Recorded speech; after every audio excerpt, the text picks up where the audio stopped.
Hey, what's up? It's Matt McWilliams, and today I want to share with you 7 types of affiliates you absolutely want. The catch is you probably don't have these 7 types of affiliates. Now, this episode is brought to you by my free report, Your First 100 Affiliates, 15 places to find awesome affiliates. So before we get started, go to mattmcwilliams.com/first 100. Or you can text 1ST100, first 100, to 33444. Download that free report, Your First 100 Affiliates, and get started on finding awesome affiliates for your affiliate program. So, like I said, I have 7 types of affiliates you want to have, but you probably don't. You might be wondering what those are. So I'm going to jump right in and share them with you. The first type of affiliate you probably don't have, but you definitely want to have, are co-registration affiliates. These are affiliate marketers who are promoting products or services of their own. They're related to your product in some way. The customer either bought from them or they did a lead generation, and then your product is in some way suitable to them. It could be based on demographics. It could be based on, supplementation, meaning your course supplements them, the other course or the other product that they're selling. But co-registration is basically where it's one purchase or one lead leads into another. So that might mean that maybe they opt into someone's free training, and then in that process there's literally like a one-click. It's not really an upsell in this case, but a one-click up register to your webinar or your free training, your video series, your ebook. Now, you have to be careful about these in the lead generation world. I came from a background in insurance lead gen, and one of the things that we had to be very careful about was co-registration affiliates, because just because they registered for this other thing doesn't necessarily mean they're interested. They have a high interest level in insurance, so we'd get a lot of, quite frankly, crappy leads. But it can be very effective if done right. Again, you just have to be very careful if you're in the lead gen industry. The second type of affiliate that you probably don't have, but you do want to have, are coupon affiliates. These are websites that primarily focus on frugal customers, those who are looking for, additional sales and discounts. In other words, most of the population, but not all. You want them. If you have coupons, you want these type of affiliates. Now, my caveat is, I have 2 caveats actually. First of all, if you don't currently use coupons or discounts or sales of any kind, you don't need coupon affiliates. I'm not suggesting that you go out and add coupons or add sales, add any type of discounts if you're not already using them, just to bring on coupon affiliates. I am, however, suggesting that if you currently are, that you work with coupon affiliates. The second caveat is there are some downsides. They're not like detractors. They're just things you have to be aware of. And I talk about those in some previous episodes of my podcast and some previous videos. They're just things you have to do. And an example of that is you want to make sure that coupon affiliates don't steal the commission from the original referring affiliate, because both of them brought value. And you want to do your job as a merchant to make sure that both of them get credit for that sale. The third type of affiliate that you probably aren't working with, and this sort of ties into coupon sites a little bit with a caveat, are loyalty affiliates. These are affiliates who are offering cash back or some sort of virtual currency, gift cards, other types of rewards and incentives for consumers to convert. Now, these may not work for some affiliate programs. All of these might not work for some affiliate programs. The incentive affiliates, loyalty affiliates, however you want to refer to them, they, in many ways, they steal the commission again, or they don't bring value. If someone is already going to buy your product, your course, your service, and then they just happen to go through a loyalty affiliate to get $10 back, that doesn't really bring value to you. But if done right, then those cashback offers, those donations to charities, those, whatever it may be, scholarship funds, they can be very effective in driving sales. They're called loyalty sites for a reason, because people are loyal to those sites.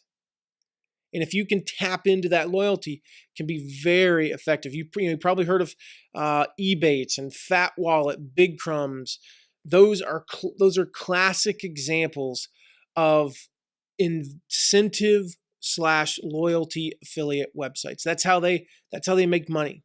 What you do is you pay a 20% commission and they pay a 10% cash back. So they're taking half the commission and giving it to the consumer. No additional cost to you or the consumer, really. So that's 3. Number 4 is nonprofits, charitable organizations, PTOs. I've talked about these in depth before, so I won't go into a super amount of depth here. If you go to mattmcwilliams.com and just search the word nonprofits, you're going to find where I've talked about it before. And I talked about them also in depth in the free report that I talked about earlier that you can get at mattmcwilliams.com/first100. But basically what you're going to do is you're going to set up the nonprofits as affiliates, and they're going to use your affiliate program as a fundraiser. The commissions basically become a source of fundraising for the nonprofit. Most people aren't working with them though, but it can be a very effective way to find awesome affiliates. The 5th way is pay-per-call publishers, pay-per-call affiliates. Very simply put, this is marketers who drive inbound phone calls and they're compensated on some sort of performance basis.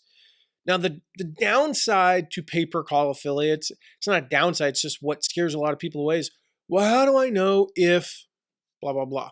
Or I don't have a call center. I don't have people who answer the phone. Well, then you can't use pay-per-call affiliates. But if you do have people who can answer the phone, there are metrics that you can use where you say, okay, if the person presses this extension and is on the phone for this amount of time, then pay the affiliate this amount of money. And ultimately, you just need to do spot checking and track it. So years and years ago, when I first experimented with pay-per-call, this was back in 2000, possibly late 2009, probably 2010. We tracked some stuff. So we set up every affiliate got their own phone number. When you came to the website, it gave the phone number for that affiliate, so they didn't have to worry about losing the sale, or they could push people to that phone number. And we were able to track it anyway. And we looked it up and we determined that we paid for, say, 100 calls and 93 of them ended up being legitimate transactions. Well, that means we paid for 7 that weren't. But we also paid a commission that was significantly reduced. So if we had paid 7% less money, 7% less results, it ended up being a wash. Now we did have the cost of taking the transaction over the phone, don't get me wrong. But if a person calls, it's because they want to call. They're not going to buy online. And believe it or not, yes, it's, we're way past the genesis of the internet. And this is, many years after 2010. But there's still a segment of the population that prefer to call. They just don't want to do it online, especially if we're talking high dollar transactions, right? I'm going to give up. You think about it, the average American, I believe the average household income is just a little bit over $50,000, and you're trying to sell a $2,000 product. That's 4% of their annual income. And you expect them to give it up without maybe a phone call? No, you got to be ready for that kind of thing. And if you're not, well, that's your decision, right? All right, number 6 is remarketing or retargeting solutions. These are specific companies that you outsource your remarketing or retargeting using an affiliate compensation model. So you might say, okay, we're going to do retargeting and we're going to give you X%. So it might be a reduced commission. You're probably not going to pay them 40 or 50%, but if you can afford to pay them 5, 10, 15%, you're going to outsource your remarketing, your retargeting. I don't typically suggest this unless you just cannot handle that stuff in-house, but it's also a way of exponentially growing your retargeting and remarketing. Doing it yourself, doing it in-house, you might be able to, say, reach 100 people a day or 200 people a day or 10, 20, 40, 50% of your visitors. But if you outsource it to professionals, they might be able to, reach the 100%, might be able to 10x your sales. I don't know, but it is something to look into.